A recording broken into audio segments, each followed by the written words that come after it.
सुबह की हल्की धूप, बैलों की घंटियां और धुएं में घुलती मिट्टी की खुशबू। श्यामू अपनी पुरानी साइकिल में डाक की थैली टांगता है।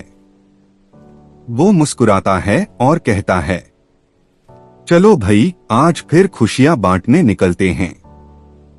गांव के बच्चे उसे देखकर दौड़ते हैं। श्यामू काका, आज मेरे लिए चिट्ठी आई क्या? श्यामू हंसते हुए कहता है, अरे सब्र रखो, एक दिन शहर से तुम्हारे पापा की भी जरूर आएगी। श्यामू एक छोटे से घर के बाहर रुकता है।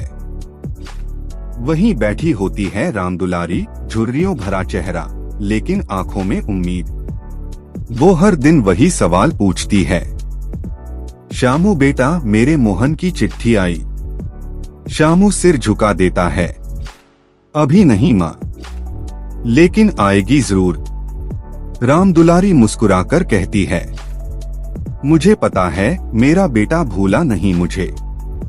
एक दिन जब जोर की बारिश हो रही होती है, श्यामू फिर भी अपनी साइकिल लेकर निकलता है। उसकी थैली में सिर्फ एक ही चिट्ठी होती है, रामदुलारी के नाम। वो भीगता हुआ उनके घर पहुंचता है। दरवाजा खटखटाता है। अंदर कोई जवाब नहीं आता। वो अंदर जाता है। रामदुलारी चारपाई पर शांत लेटी होती है। उनके पास एक पुरानी तस्वीर रखी होती है, बेटे की। श्यामू धीरे से उनके हाथ में चिट्ठी रखता है। आपकी चिट्ठी आ गई माँ। अगले दिन गांव में श्यामू की घंटी फिर बजती है, लेकिन इस बार वो किसी को चिट्ठी नहीं दे रहा, बल्कि रामदुलारी की 13वीं में फूल चढ़ाने जा रहा है। वो उनकी चिट्ठी पढ़ता है, अम्मा, मैं अब गांव आ रहा हूँ। बहुत समय हो गया आपकी रसोई की खुशबू महसूस किए। श्यामू की आंखों से आंसू गिरते हैं। वो आसमान की ओर देखता है और कहता है, रामदुलारी माँ, आपका बेटा तो आ गया, बस आप चली गईं।